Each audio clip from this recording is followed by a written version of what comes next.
municipal, M. Michel Lacasse, directeur général, M. Patrick Dupin et Normand Dupont, directeur généraux adjoints, Mme Lorraine Barry, directrice du service des finances et trésorières, Mesdames et Messieurs, directrices et directeurs du service, distingués invités. C'est avec fierté que nous déposons ce soir le budget 2020 de la ville de Blainville. Les personnes présentes ce soir peuvent consulter la brochure qu'elles ont pu trouver avec les autres documents relatifs à cette séance. L'ensemble des citoyens pourra en prendre connaissance dès demain sur le tout nouveau site web de la ville. Comme vous le savez, un budget est un exercice fort important pour le bon fonctionnement des opérations quotidiennes d'une ville. Il renferme non seulement toutes les informations financières et nos prévisions pour l'année 2020, mais également les orientations qui nous guideront tout au long de la prochaine année. Enfin, nous présenterons aussi ce soir le plan d'immobilisation 2020, 2021, 2022 qui contient des projets destinés à améliorer la qualité de vie de nos citoyennes et de nos citoyens. La préparation d'un budget est certainement complexe. Depuis le début de l'automne, notre directeur général, notre directrice du service des finances et notre directeur général adjoint, ainsi que l'ensemble des directrices et directeurs, travaillent à prévoir nos dépenses et revenus ainsi que nos projets d'infrastructure. À ce sujet, je veux féliciter toute notre équipe administrative pour ce travail colossal. Cet automne, nous avons appris deux bonnes nouvelles qui confirment le positionnement de Blainville au titre de ville familiale et pour sa qualité de vie exceptionnelle. Ces bonnes nouvelles sont le résultat tangible de nos efforts et de nos investissements des dernières années. D'abord, la revue canadienne-anglaise Maclean's a effectué une vaste étude de différentes communautés municipales partout au Canada et a établi, en vertu de divers critères, un classement qui place Blainville au premier rang des municipalités du Québec pour bâtir une famille. À l'échelle canadienne, c'est au 4e rang que se situe notre ville. Puis, lors de la sortie de l'édition de décembre du magazine L'Actualité, nous avons eu une autre belle nouvelle. Blainville a été proclamée municipalité par excellence où il fait bon vivre au Québec. Ce classement de 103 municipalités au Québec se base sur 9 facteurs, dont la croissance démographique, la vitalité économique et l'accès à la propriété. Pour mon administration, ce classement, c'est un saut d'excellence dont il faut être très fier. Notre gestion des affaires publiques permet donc aux enfants de bien grandir à Blainville, aux familles de bien vivre et aux gens plus âgés de bien vieillir chez nous. Pour y arriver, il faut aussi bien administrer. C'est ce que nous nous efforçons de faire depuis 2013 avec les excellents résultats que l'on connaît. À ce sujet, les taxes payées par les contribuables sont bien investies. Quand on regarde le bilan de l'année 2019, on y voit des projets qui ont eu pour effet d'améliorer la qualité de vie des citoyens. Notons à ce sujet la construction de la piste cyclable menant à Terrebonne, la réfection du boulevard de la Seigneurie, le remplacement du système de réfrigération à l'Aréna, la construction du réseau d'égouts des rues du Blainvilliers et des Tournois, la reconstruction du parc des Capucines, des améliorations au parc équestre, et j'en passe. Ce sont là des projets qui contribuent à faire de Blainville la municipalité numéro 1 où il fait bon. Gouverner, c'est connu, c'est aussi faire des choix. À Blainville, nous avons fait notamment le choix d'offrir à nos employés de bonnes conditions de travail et des augmentations qui ne dépassent pas l'indice des prix à la consommation pour les dernières conventions collectives signées. Nous avons donc conclu des ententes avec nos brigadières, brigadiers et avec les sauveteurs du centre récréo-aquatique. Et le 20 novembre, les employés Col Blanc ont approuvé leur nouvelle convention collective. Ces ententes ont en commun que les augmentations consenties ne dépassent pas l'IPC. J'en profite pour remercier toutes les personnes qui ont participé à ces négociations, et ce, de chaque côté. Si Blainville est maintenant la municipalité québécoise où il fait bon vivre, c'est en grande partie grâce à nos employés que je veux remercier. Toutefois, parvenir au sommet, c'est déjà difficile. Y rester, c'est un défi encore très élevé. Nous tâcherons de le relever en 2020 avec toute notre équipe administrative et nos employés sur le terrain. Passons maintenant au fait saillant du budget 2020. Le budget est équilibré pour l'année 2020 avec des dépenses totalisant 106,3 millions et des revenus de 106,3 millions. La croissance des dépenses de fonctionnement de la ville s'établit à 4,4 % en 2020. Nous investissons une somme supplémentaire de 4,1 millions pour améliorer les services directs aux citoyens. Nous limitons la hausse du compte de taxe à 1,75 sous la barre de l'indice des prix à la consommation qui se situait à 2,3 en octobre. Une fois de plus, nous présentons un compte de taxe très compétitif et dont l'effort demandé aux contribuables est parmi les plus bas dans la région. Nous obtenons pour une résidence d'une valeur moyenne de 362 000 $, une augmentation annuelle se situant autour de 50 $. Les différentes tarifications demeurent au même taux qu'en 2019. Pour les commerces, industries et immeubles de 6 logements et plus, le taux de taxation augmente de 2,3 pour chacune des catégories par rapport au taux de 2019, ce qui correspond à l'indice des prix à la consommation. Notre niveau d'endettement demeure stable, étant même à diminuer à 1,96 de 1,96 à 1,83 par rapport à la richesse foncière. Notre richesse foncière s'établira à 8,2 milliards en date du 31 décembre 2019. Notre programme d'immobilisation comprend des investissements totalisant 18,3 millions pour améliorer la qualité de vie des Blainvilloises et des Blainvillois. Pour les détails du budget 2020, j'invite ma collègue Lisa Poulain, présidente de la Commission des finances, du budget et du développement économique, à prendre la parole. Vous pouvez suivre le déroulement à l'écran, bien sûr. Alors, merci, M. le maire. Débutons par les revenus et dépenses pour l'année à venir. Alors, le budget 2020 est équilibré. Il prévoit des revenus de 106 269 000 $ en hausse de 4,4 par rapport à 2019. La prévision de nos dépenses totales s'établit également à 106 269 000 $, également une hausse de 4,4 %. Nous avons aussi prévu une somme supplémentaire de 4 051 500 $ pour améliorer les services directs aux citoyens. Vous avez pu voir aussi à l'écran la répartition des dépenses par service, à la pointe de date. Maintenant, au niveau de la variation des cotes-parts, le tableau suivant décline nos différentes cotes-parts que nous aurons à verser à divers organismes paramunicipaux et gouvernementaux. Nous en sommes maintenant à la taxation résidentielle. Donc, le compte de taxe augmentera de 1,75 en 2020, soit environ 50 $ de plus pour les propriétaires d'une maison d'une valeur moyenne de 362 000 $. Je répète qu'il s'agit d'une moyenne. Certains propriétaires auront donc une augmentation supérieure à 50 $ et d'autres une augmentation inférieure, toujours selon leur propre évaluation municipale. Une fois de plus, notre administration respecte son engagement de maintenir le compte de taxe à des taux compétitifs et ce, sous l'indice des prix à la consommation. Parlons maintenant de la taxation commerciale, industrielle et celle des immeubles de 6 logements et plus. Pour ces trois champs de taxation, il y a une augmentation globale de 2,3 % du compte de taxe, ce qui correspond, encore une fois, à l'indice des prix à la consommation. Donc, comme vous le voyez à l'écran, le taux de taxation commerciale passe à 2,18 $ par 100 $ d'évaluation. J'ajouterai que 60 % des commerces de Blainville vont connaître une hausse de leur compte de taxe inférieure à 2,3 % selon leur évaluation. La taxation industrielle passe à 2,53 $ par 100 $ d'évaluation et la taxation des immeubles de 6 logements et plus passe à 71 sous par 100 $ d'évaluation.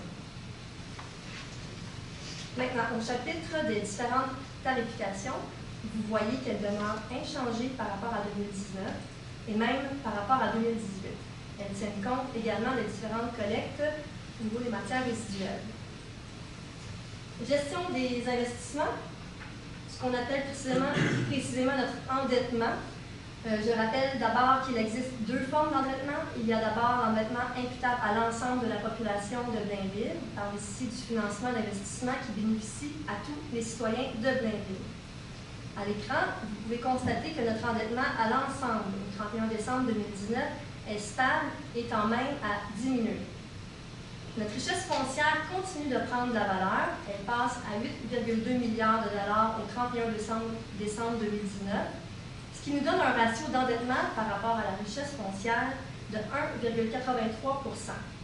Ce ratio était de 1,96 en 2018.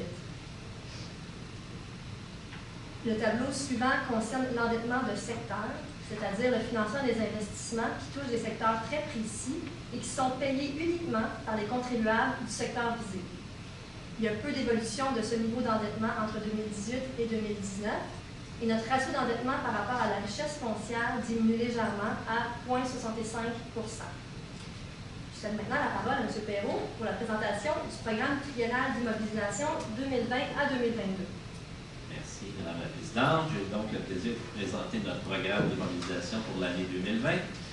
Une fois de plus, notre administration investit des sommes importantes pour améliorer la qualité de vie des Blainvillois. Pour 2020, nous consacrons un total de 18 350 000 $ dans nos champs d'action prioritaires, que sont l'eau, la sécurité et la qualité de vie des citoyens, dans notre programme d'aménagement des parcs et espaces verts et dans notre programme de réfection des chaussées. Vous pouvez voir sur le tableau à l'écran le sommaire du programme d'immobilisation. Pour le volet sécurité, notre administration investit un total de 4 180 000 $, notamment pour des travaux d'élargissement du boulevard Michel-Boeck entre la rue Jean-Guillon et la sortie 28, incluant la construction d'un trottoir et l'aménagement de feux de circulation à l'intersection de la rue Jean-Guillon. Le remplacement du matériel informatique pour les appels 911, la stabilisation des talus sur la route verte et du ruisseau Goyer. Pour le volet eau, nos investissements sont de 8 040 000 $, dont le renforcement du réseau d'eau potable sur le boulevard Michel-Boeck, la construction des réseaux d'eau potable et d'égouts, incluant les feux de circulation à la sortie 24, la réhabilitation du réseau d'Aqueduc entre la rue Legault et la rue des Roseaux, le bouclage du réseau d'Aqueduc entre la rue Legault et la rue des Roseaux, la mise à niveau du poste de pompage sur la rue du Blainvilliers. Dans notre volet qualité de vie des citoyens, nous annonçons des investissements de 2 650 000 $, dont l'achat du mobilier et des équipements informatiques des futurs ateliers municipaux lorsque la construction débutera, la mise aux normes des bâtiments municipaux, le remplacement du réseau d'éclairage décoratif, divers ajouts au plan concept du pôle civique, l'ajout et le remplacement de jeux d'eau au centre récréo-aquatique. Dans le cadre du programme d'aménagement des parcs et des espaces verts, nous investissons un total de 930 000 $, dont 750 000 $ pour l'ajout de surface de pickleball au parc Marc-Aurèle-Fortin, refaire une beauté au parc des Mélèzes, repeindre la surface de basketball et asphalter un sentier au parc Jacques-Vigée, pour ajouter un local aussi et moderniser les jeux au parc d'Alençon.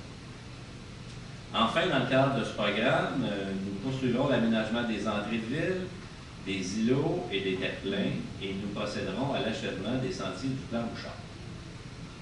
Enfin, notre programme de réfection des chaussées et de scellement des chaussées s'élève à 2 550 000 $ pour l'année 2020, dont 550 000 $ pour la réfection de pistes cyclables.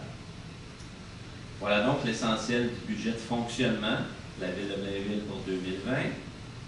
Alors maintenant, la hausse du taux de taxation sous l'indice des prix à la consommation. Notre administration envoie un message clair aux contribuables blainvillois. Nous leur offrons une qualité de service exceptionnelle à un coût des plus raisonnables et qui respecte leur capacité de payer. D'ailleurs, nous investissons 4,1 millions $ pour améliorer les services directs à la population. En matière d'immobilisation, nous investissons un montant très important, soit 8 millions $ dans le volet eau. Comme à toutes les années, nous avons l'habitude d'investir des sommes importantes dans nos infrastructures reliées à l'eau, c'est-à-dire la réfection d'aqueduc ou notre réseau d'égouts. Ce ne sont pas des projets politiquement sexy, on en conviendra, mais ces travaux sont nécessaires. L'accès à une eau potable de qualité fait et fera toujours partie des priorités de mon administration. Notre réseau est relativement récent et en bon état. mais nous devons procéder, lorsque c'est nécessaire, à des travaux de mise à niveau et de renforcement pour continuer d'offrir une eau de qualité aux Blainvilloises et aux Blainvillois. Enfin, nous avons réussi depuis 2013 à stabiliser notre endettement et même à le diminuer. C'est d'excellent augure pour les prochaines années. C'est la qualité de vie exceptionnelle que nous retrouvons à Blainville. Et la revue, justement, cette qualité-là de vie exceptionnelle a incité la revue L'Actualité à classer Blainville au premier rang des municipalités québécoises et le fait long rire. Je pense fermement que ce budget 2020 vient renforcer ce positionnement. Pour faire en sorte que les Blainvilloises et les Blainvillois grandissent bien, vieillissent bien, il faut bien administrer la ville, ce dont toute notre organisation s'acquitte avec efficacité, rigueur et grande fierté. Avant de terminer, je remercie les directrices et directeurs du service, et plus particulièrement notre directeur général, Michel Lacasse, la directrice des finances et trésorières, Mme Lorraine Barry, ainsi que le directeur général adjoint Patrick Toupin pour leurs efforts pendant le processus de préparation budgétaire. Merci également à mes collègues Lisa Poulain et Stéphane Dufour de la Commission des finances, du budget et du développement économique, et à l'ensemble du conseil municipal. Merci de votre attention. Bonne soirée. On va maintenant procéder à l'adoption et ensuite il y aura une période de questions. Si vous avez des questions, il n'y a aucun problème. Donc, l'adoption de l'ordre du jour, on parle de la séance extraordinaire, bien sûr, pour la tenue du budget. Alors, je propose que l'ordre du jour de la présente séance soit adopté tel que soumis. Merci, M. Frigon. Est-ce qu'il y a un appuyeur? Oui, M. le maire, je l'appuie. Merci beaucoup. En 3.1 de l'approbation du budget 2020.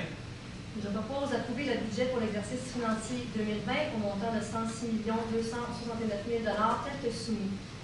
Est-ce qu'il y a un appuyeur? Est-ce qu'il y a un appuyeur? Oui, je vais le payer au maire. Merci beaucoup, M. Frigon. En 3.2 de l'approbation du programme des immobilisations 2020-21-22. Je propose d'approuver le programme des immobilisations pour les années 2020, 2021, 2022 tel que soumis. Merci, Mme Poulin. Est-ce qu'il y a un appuyeur? Oui, je vais le payer, M. le maire. Merci, M. Frigon. Et on est maintenant à la période de questions du public. Si vous avez des questions concernant le budget, je n'ai pas, ça va me faire plaisir d'y répondre. Une petite question, M. le maire. Oui, M. Genet. Quand vous dites le bouclage des réseaux d'aqueduc entre la rue Legault et des roseaux, on parle juste d'aqueduc, on ne parle pas d'équipement. Monsieur Lépine, un petit peu de complément d'information à M. Genet concernant ce bouclage. Bon, allez-y, on est entre eux, il n'y a pas de problème. En fait, le bouclage, c'est uniquement le réseau d'aqueduc entre le bout de la rue Legault, sur Conseil-Louis, et le bout de la rue des Roseaux. Il y a un passage qui appartient à la ville dans deux maisons qu'on passe par là. Mais c'est uniquement l'aqueduc. Mais c'est pas sur la côte Saint-Louis, hein? On va passer sur la côte Saint-Louis puis se rendre sur la rue Legault. Mais les résidents qui sont sur la côte Saint-Louis, ils ont tous des fosses septiques et des puits, si ma mémoire est bonne. Mais dans le projet, on ne prévoit pas le raccordement des propriétés qui sont là. Il n'y a pas de propriété vis-à-vis l'aqueduc qu'on va mettre vraiment. Pourquoi que vous ne leur ferez pas de se raccorder au réseau d'aqueduc? Je pense qu'il n'y en a pas. Il Ils sont déjà n'y a desservis. pas de résidence qui, sur la rue, sur le boulevard de la Côte-Saint-Louis, le chemin de la Côte-Saint-Louis qui font face à l'aqueduc. On n'a pas prévu de À moins que je me trompe, là, la côte Saint-Louis, à part des roseaux, Oui. puis elle va jusqu'à la rue Legault, Oui. puis il y a des résidences entre le lac et la côte Saint-Louis. Oui. Il y a des résidences, là. Mais on part du bout je pourrais vous montrer sur la carte, là, il n'y a pas de résidence là, sur Côte-Saint-Louis. C'est juste un petit bout qu'on fait. Donc, c'est pas la rue des roseaux, parler ici. La rue des roseaux, c'est 1 kilomètre de la rue Legault. On va le regarder sur la carte. C'est avant la rue des Roseaux. C'est au bout de la pochette. Tout près de la rue. Parce que ça a été intéressant que ce monde-là, je sais qu'il y en a qui ont des problèmes de l'eau septique, puis ils n'ont pas d'aqueduc, ils ont des puits, puis l'eau n'est pas. Si on passe devant une maison qui n'a pas d'aqueduc, on va la regarder. Ah ouais. C'est certain que Il y en a le nombre beaucoup, est fait. Mais je pense que c'est On pas arrête si- avant. Pour moi, c'est pas vous partez pas de la rue des roseaux. Vous partez probablement vous avez raison. plus Devant en au bout, là. avant chez M. Gravel, peut-être. Là, oui. Plus à l'est, oui, je pense. Mais on va vous le montrer, Patrick. D'autres questions? Ça va? Donc, la clôture de la séance, à lever de l'Assemblée. Monsieur Marino, M. Paquette, merci beaucoup. Donc, on va ajourner, on va reprendre à 19h15 avec la consultation